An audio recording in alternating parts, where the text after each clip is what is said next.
आज के लिए वचन है लूका रचित सुसमाचार उसका 2 अध्याय उसके 36 से लेकर 38 तक मैं पढ़ देता हूं। आसेर के गोत्र में से हन्नाह नामक फनुएल की बेटी एक भविष्यवक्तिन थी। वह बहुत बूढ़ी थी और विवाह होने के बाद 7 वर्ष अपने पति के साथ रह पाई थी। वह 84 वर्ष विधवा थी और मंदिर को नहीं छोड़ती थी, पर उपवास और प्रार्थना कर करके रात दिन उपासना किया करती थी। और वह उस घड़ी वहां आकर प्रभु का धन्यवाद करने लगी और उन सबों से जो यरूशलेम के छुटकारे की बाट जोते थे उस बालक के विषय में बातें करने लगी। सो प्रभु का वचन जो है आज हमने जैसे पढ़ा यहाँ पे, और उसके बारे में पूरा परिचय दिया गया है। एक हन्नाह नामक एक भविष्यवक्तिन थी और उसके जीवन की जो क्वालिटी है वहां पे बताया हुआ है कि वो एक भविष्यवक्तिन थी और वो बहुत बूढ़ी थी और विवाह जो उसका था वो 7 वर्ष तक वो अपने पति के साथ में रही और 84 वर्ष से वो विधवा थी। सो जैसे कि हम इन वचनों को पढ़ रहे हैं और हम देख रहे हैं, ये मायने नहीं रखता है कि आज उम्र कितनी हो गई है और प्रभु के वचन को मानने के लिए, प्रभु के उस विधि को पूरा करने के लिए, लेकिन उसके बारे में बहुत अच्छा परिचय यहाँ पे दिया गया है जो हम सब के लिए एक आशीष का कारण रहेगा। और इस प्रकार से हम जो है जब इन वचनों को सुनेंगे तो हम अपने इस उपवास प्रार्थना के जो 40 दिन का जो है इसमें हम आशीष पाएंगे और अपने आत्मिक जीवन को और दुरुस्त कर पाएंगे। यहाँ पहली बात हमें ध्यान देना होगा कि वो बूढ़ी थी और लिखा है वह बहुत बूढ़ी थी और उसकी जो शादीशुदा जो जिंदगी थी 7 वर्ष तक की उसकी शादीशुदा जिंदगी अच्छी थी, लेकिन उसके बाद से वो 84 साल से वो विधवा थी। और उसका एक कंडीशन बताया हुआ है, उसके बारे में बताया गया है, और मंदिर को नहीं छोड़ती थी।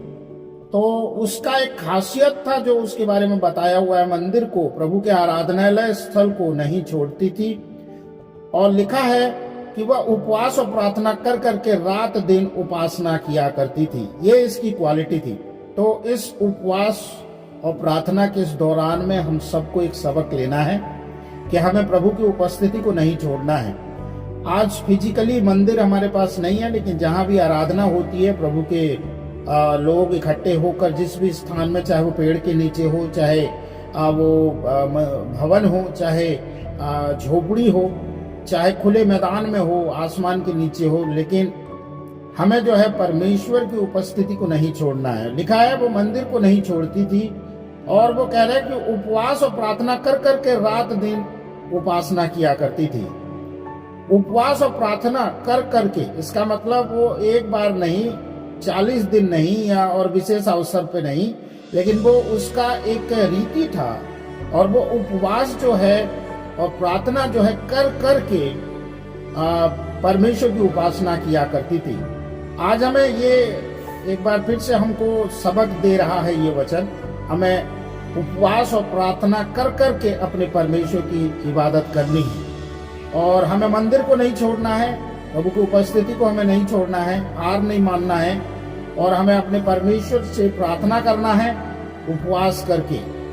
और हमें रात और दिन उपासना किया करती थी, उसके बारे में लिखा है।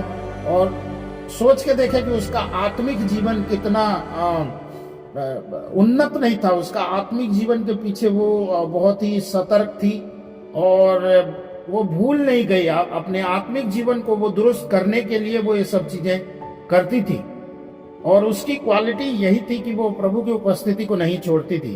प्रभु के प्रिय लोगों, आज हम भी उसके समान कर सकते हैं। 38वें वचन में लिखा, और वह उस घड़ी वहां आकर प्रभु का धन्यवाद देने लगी। हमें प्रभु यीशु मसीह में यही परमेश्वर की इच्छा है कि हमें हर बात के लिए धन्यवाद देना है और धन्यवाद का हृदय हमें बना के रखना है। और उन सबों से जो यरूशलेम के छुटकारे की बाट जोते थे उस बालक के विषय में बातें करने लगी, एक गवाही देने लगी। और वो उन लोगों से बातें करने लगी जो छुटकारा देख रहे थे यरूशलेम का।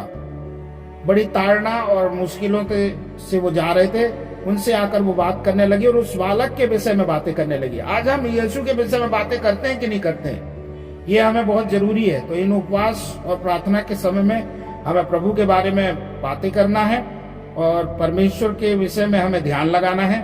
हमारे पास और कोई विषय नहीं, लेकिन प्रभु के गीतों का, प्रभु के वचनों का ही जिक्र होना है और हमें उसके बारे में बातचीत करना है। हमें एक दूसरे को संगति में उत्साहित करना है। आज के लिए जो वचन प्रभु ने हमें दिया, आइए हम इसे ध्यान से सुने और अपने जीवन में मनन करें।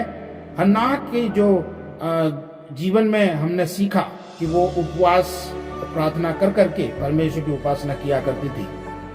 परमेश्वर इस पढ़े गए वचन के द्वारा से आप सभी को आशीष दे। God bless you.